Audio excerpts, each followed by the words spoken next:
অনেকদিন পর আমার পাখিগুলাকে আসলে গোসল করালাম আজকে। যদি একটু এদিকে দেখাও, একটু জুম করে সামনে থেকে এদিক থেকে এসে দেখাও।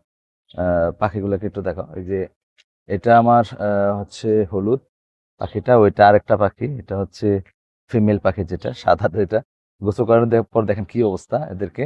প্রতি সপ্তাহে অন্তত একদিন গোসল করানো উচিত। তবে আমি আজকে গোসলটা শ্যাম্পু দিয়ে করিয়েছি, যার কারণে একদম যার কারণে একটু পিছন থেকে শ্যাম্পু দিয়ে করিয়েছি, যার কারণে একদম আহ, বেশি ভিজে গেছে। তো আসলে এটা করার উদ্দেশ্য আছে যেন ভিতরে তার ময়লা থাকলে স্কিনে এগুলো যেন ক্লিন হয়ে যায়। আর এই পাখিগুলো কিন্তু আমাদের দেশের নয়, এগুলো অস্ট্রেলিয়ান বার্ড। অস্ট্রেলিয়ান বার্ড বলতে এগুলা হচ্ছে আপনার বাজিগর অস্ট্রেলিয়ান ভ্যারিয়েন্ট, যার কারণে এদের ছাড়লে কিন্তু এরা কিন্তু আপনার মানে প্রকৃতিতে এইভাবে খোলামেলা বেঁচে থাকার সম্ভাবনা কমই থাকে। আহ কারণ বাজ পাখি এদেরকে তাৎক্ষণিক নিয়ে যায় ছোঁ মেরে। ভালো থাকবেন, সুস্থ থাকবেন, আসসালামু আলাইকুম।